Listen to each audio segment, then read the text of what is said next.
Hello friends, welcome to my YouTube channel.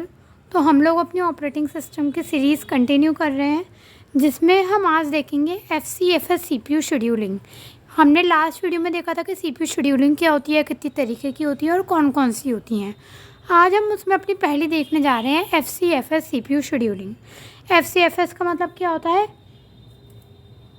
First come first serve. Means जो हमारा process सबसे पहले आएगा उसे सबसे पहले CPU शेड्यूल करा जाएगा। ये हमारी बेसिकली कैसी होती है? ये होती है हमारी नॉन प्रीएम्प्टिव शेड्यूलिंग।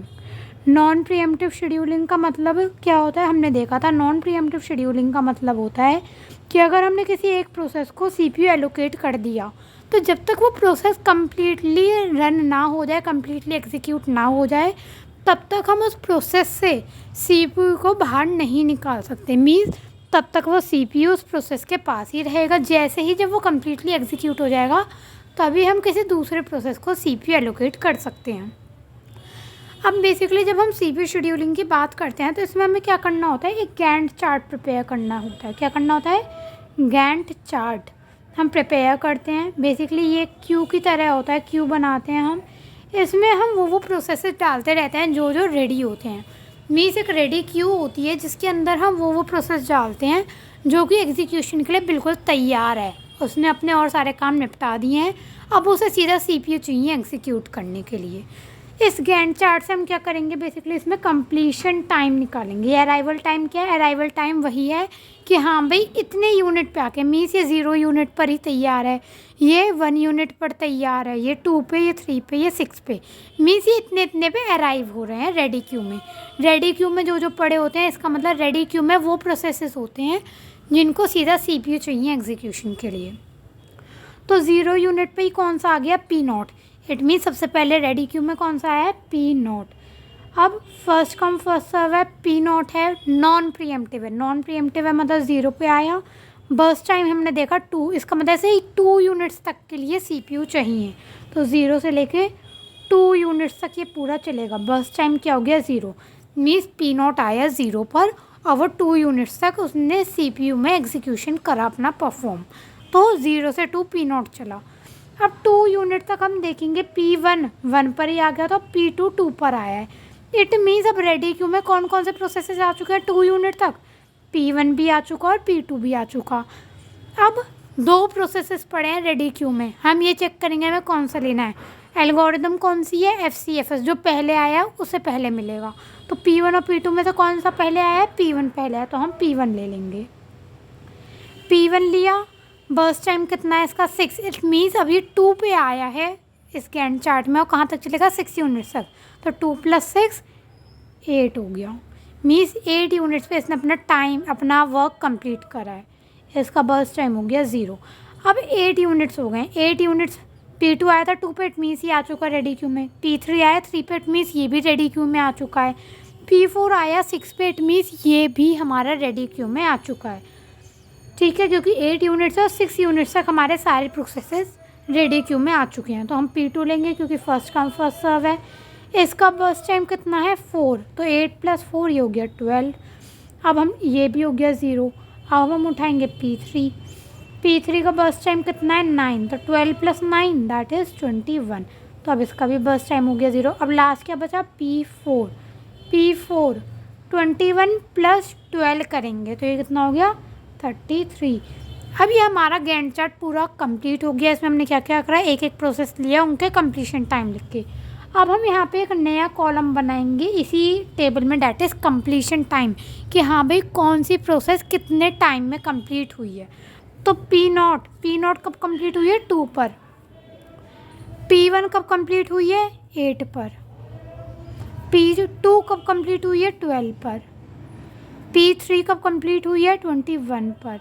और P4 कब कंप्लीट हुई है? हमारी 33 पे। ये हमारा कॉलम बन गया कंप्लीशन टाइम का। अब हमारे जब ये शेड्यूलिंग एल्गोरिदम्स होते हैं, हमें इनमें 2 चीज़ निकालनी होती है। क्या क्या? टर्न अराउंड टाइम और एक होता है हमारा वेटिंग टाइम। वेटिंग टाइम का मतलब होता है कि एक प्रोसेस हमारा रेडी क्यू में आया, रेडी क्यू में आने के बाद जिस टाइम पे वो रेडी क्यू में आया है और जिस टाइम पर उसे सीपीयू शेड्यूल हुआ है उसके बीच का टाइम कि भाई उसे रेडी क्यू में आने के बाद कितना वेट करना पड़ा सीपीयू एलोकेशन में, दैट इज़ वेटिंग टाइम। इनके फॉर्मूले क्या होते हैं? टर्न अराउंड टाइम का फॉर्मूला होता है completion time minus arrival time, और वेटिंग टाइम का फॉर्मूला होता है turn around time minus burst time. ये दो फॉर्मूलेज हैं जो हमें याद रखने होते हैं सीपीयू शेड्यूलिंग में। टर्न अराउंड टाइम निकालते हैं जिसका फॉर्मूला होता है CT minus AT, waiting time निकालते हैं जिसका फॉर्मूला होता है turn around time minus burst time. तो यहाँ पे एक और हम कॉलम बनाएंगे टर्न अराउंड टाइम का। टर्न अराउंड टाइम का फॉर्मूला हमने क्या देखा? CT minus AT। तो P नोट के लिए 2 माइनस 0 2, 8 माइनस 1 7, 12 माइनस 2 10, 21 माइनस 3 18, और 33 माइनस 6 करेंगे यहाँ पे।